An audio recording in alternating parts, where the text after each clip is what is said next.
بسم الله الرحمن الرحیم آیت من الفاتحہ. غرض د علامہ بیضاوی رحمہ اللہ بیان د اختلاف د فقهاو کوي په جزئیت د تسمیه کې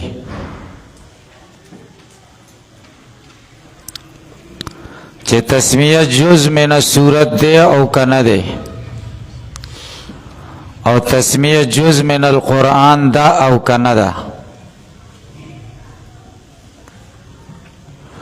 د شوافیو مسلک دا دی چې تسمیه جز من الصورت دا او چې جز من الصورت شوا نو صورت خو جز من القرآن دی او جز د جز جزی نو جز من القرآن هم شوا.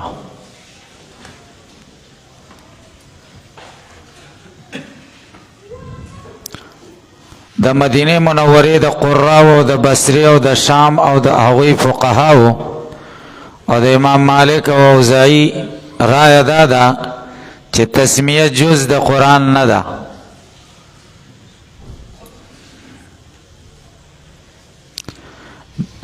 دی وی د امام ابو حنیفه رحمه الله نه دی باره کې صراحتاً سندی منقول خدا اختلاف روانو په هغې وخت کې او د خاموشی کړی دا د دې دلیل دی چې د دې قائل دی چې تسمیه جز من الصورت نه ده. خدایات ساته دا اختلاف زمونږه په هغې بسم الله کې دی چې کومه د صورتونو په اوایلو کې ذکر کیږي نه په هغې بسم الله کې چې کومه په صورت النمل کې ده. هغه جز من الصورت هم ده او جز من القرآن هم ده. امام بیضاوی چون که شافعی المذهب عالم ده د خپل مذهب د تایید خبره کوي او بیا په دې څلور دلیلونه پیش کوي. اول اختلاف او بیا د خپل مذهب په تایید کې څلور دلیلونه. نو دی وی بسم الله الرحمن الرحیم آیت من الفاتحہ. بسم الله الرحمن الرحیم د فاتحه آیت ته یا بیا شوافی خپلو کې بیا اختلاف دی چې صورت تسمیه چې کومه ده دا آیت مستقله ده د صورت فاتحه او که د الحمدلله رب العالمین سره جز د آیت ده. دواړه قول شته وعلیه په دې خبره باندې چې دا بسم الله جز د صورت فاتحه ده قراء مکه والکوفه وفقهاؤهما د مکی او د کوفی قاریان او د مکی او کوفی فقها ابن المبارک او شافعی رحمهم الله هغه ټول پدې دي چې دا جز د صورت فاتحه ده. وخالفهم قراء المدینه والبصره والشام او د دوی مخالفت کړي د مدینه قاریان او د بصره او د شام او فقهاو د دیو او مالک امام مالک او اوزاعی رحمهم الله هغوی مخالفت کړي. هغوی مخالفت په دې کړي چې جز د قرآن نه ده. نو چې جز د قرآن نشوه نو جز د صورت هم نشوه. د دې دعوه خدا شوه چې جز د صورت دی او د هغوی رایه دا ده چې جز د قرآن نه ده. نو چې جز د قرآن نه ده نو جز د صورت به څنګه شي. امام ابو حنیفه په دې کې پس تصریح نه ده کړې. ولم ینس ابو حنیفه فیه بشیئن تصریح نه ده کړې امام ابو حنیفه په دې مسله کې په هیڅ یو شي. فظن نو ګمان وکړی شو انها لیست من السورة عنده چې دا سورت فاتحه د سورت جز نه ده د بنیز.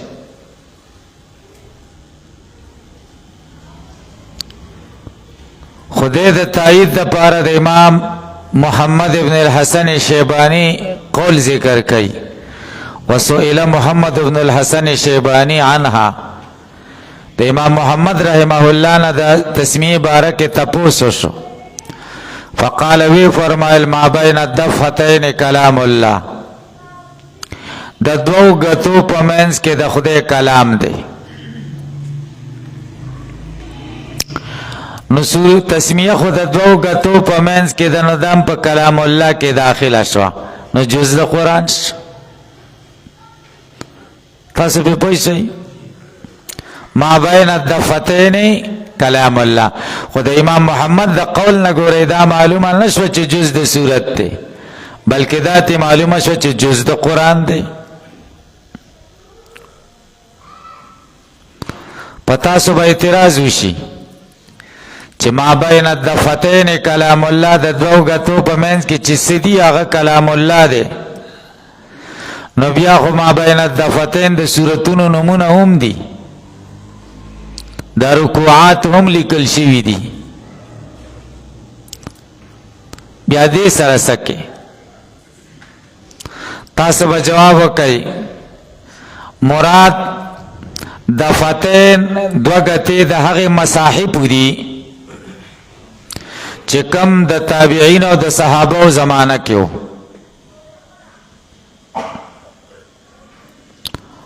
او دا رکوعات او دا د سورتونو نمونه چې ما بین الدفتین دي دا خروس ته زیات شوي دي هغه وخت کې خدا نه او تسمیه وا د چون کې شافعی مذهب سره تعلق لري په خپل دعوی سلور دلیلونه پیش کړي خود دې د دعوی دو جزء دي یو دا چې جز د سورت دا دویم دا چې جز د قرآن دا نو دی وی زمونږ سره ډېر احادیث دي منها بعض د دې احادیثونه ما روا ابو هريره رضی الله تعالی عنہ هغه چې روایت کړی دی حضرت ابو هريره رضی الله تعالی عنہ انه علیه الصلاة والسلام قال چې رسول الله صلی الله علیه وسلم فرمایلی دي فاتحة الكتاب 7 آیات فاتحه د کتاب و آیاتونه دا اولاهن بسم الله الرحمن الرحیم اول دا ده چې بسم الله الرحمن الرحیم نو ګورئ بسم الله پکې یاد کړه سورۃ فاتحه و آیاتونه دي اول آیت بسم الله الرحمن الرحیم ده نو جز د سورۃ څخه کنه دا یو دلیل دیم دلیل وقول ام سلمہ بل دلیل دا قول د ام سلمہ رضی الله عنها ده چې فرمایي قرأ رسول الله صلی الله علیه وسلم الفاتحه رسول الله صلی الله علیه وسلم سورۃ فاتحه ولستلا وعد بسم الله الرحمن الرحیم آیتا اور بسم الله الرحمن الرحیم آیت اگانا آیت مستقل اگانا یا دا آیت حصہ اگانا لدینا دوار معلومی کی ومن اجلهما او د دې دو روایتونو د وجنا چې دا اول نه خدا معلومیږي چې اولنې آیت بسم الله الرحمن الرحیم الحمدلله رب العالمین بسم الله د الحمدلله رب العالمین سره جز شو او د دویم نه معلومیږي وعد بسم الله الرحمن الرحیم آیتن د دوړو ته کوکتل شي د یو نه معلومیږي چې بسم الله مستقل صورت آیت ته او د بل نه معلومیږي چې بسم الله د الحمدلله رب العالمین د دې جملې سره آیت ته نو د دې وجنا اختلافا اختلاف شوی په دې خبره کې چې انها آیتن براسها ام بما بعدها چې دا مستقل آیت ته او کده ما بعد سره آیت ته الکه په پوي شي ځکه حدیثونه دواړه معلومیږي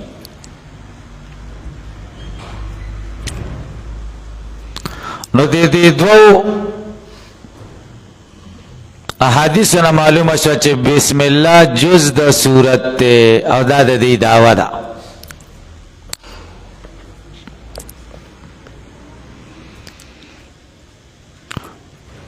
دریم دلیل والاجماع على ان ما بین الدفتین کلام الله، د امت اجماع د په دې خبره باندې چې د دې دوو غتو په منځ کې سیدینو هغه کلام الله دی او تسمیه ما بین الدفتین شونو کلام الله شو.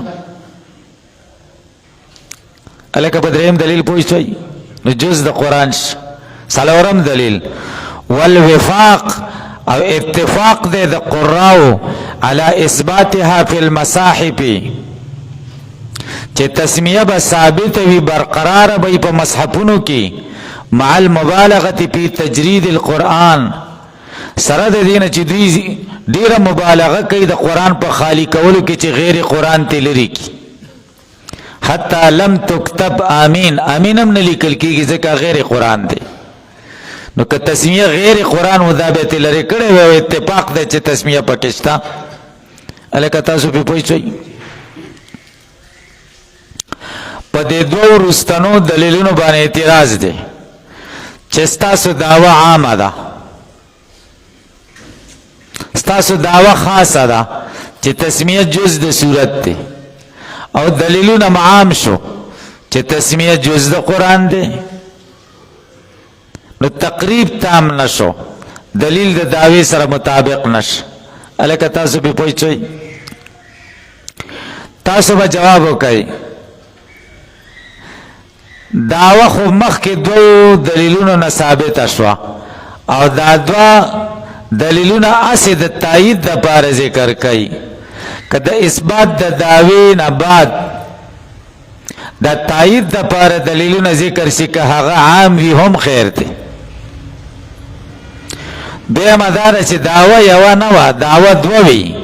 یوه دا وه چې تسمیه جز د صورت دی، هغه د مخکې دوو دلیلونه نه معلومه شوه. دویمه دا وه چې جز د قرآن دی، نو د هغه مخکې نه خو دا معلومه شوه چې جز د صورت دی، دا تې صراحتا معلومه شوه، او جز د قرآن دی دا تې ضمنا معلومه شوه. هلکه پې پوه شئ، ځکه جز د جز جزي او د دې دوو وروستنو دلیلونو نه دا معلومه شوه چې قرآن کریم تسمیه چې کومه ده جز د قرآن ده، دا تې صراحتا معلومیږي. هلکه تاسو پې پوه شئ. دا به مشکات شریف جلد اول کې راشي انشاءالله، بیا به هلته بحث کوو چې زمونږ څومره دلیلونه دي. بلا ډېر دلیلونه دي زمونږ د احادیثو نه چې تسمیه جز د صورت نه دی. هلکه پې پوه شئ. والباء متعلقة بمحذوف تقديره بسم الله أقرأ لأن الذي يتلوه مقروء وكذلك يزمر كل فاعل ما يجعل التسمية مبدأ له.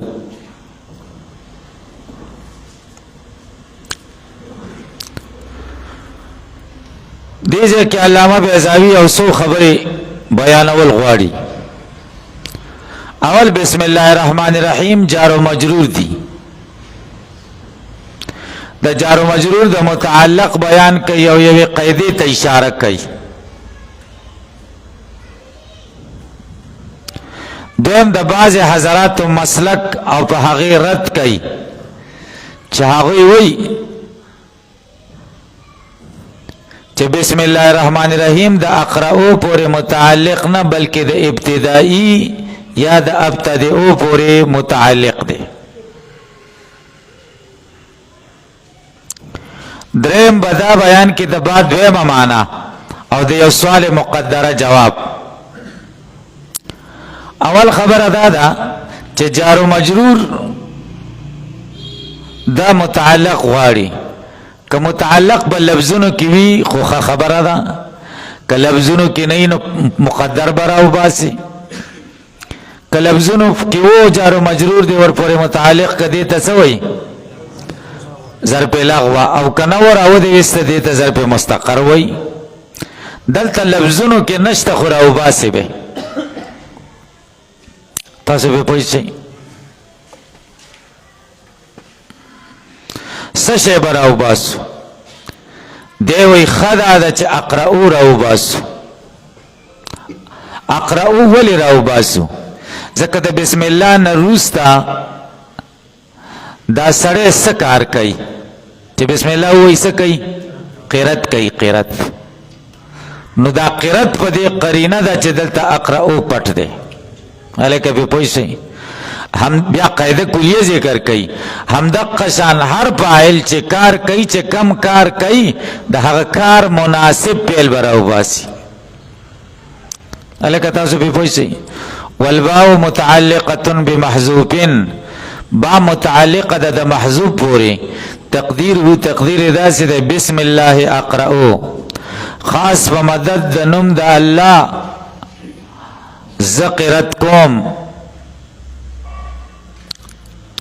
ولی لأن الذي يتلوه مقروون، ځکه هغه څه چې د دې تسمیې پسې راځي هغه مقرو دي، د قبیلې د قرت نه دي. وکذالک دا اوس قیده ذکر کوي. وکذالک هم دقه شان یزمرو پټوي با کل فاعل هر فاعل ما داسې لفظ با پټوي یجعل التسمیه مبدأ له، چې تسمیه د هغې دپاره مبدأ ګرځي. تسمیه چې د څه دپاره مبدأ ګرځي، کم کار چې په تسمیې شروع کوي داسې فعل به راوباسي چې د هغې کار د قبیلې نه وي. هلکه پې پوه شئ. لکه اکل کوي بسم الله آکلو، اوبس کی بسم الله اشربو، چرته ځي بسم الله اذهبو. هلکه پې پوه شئ.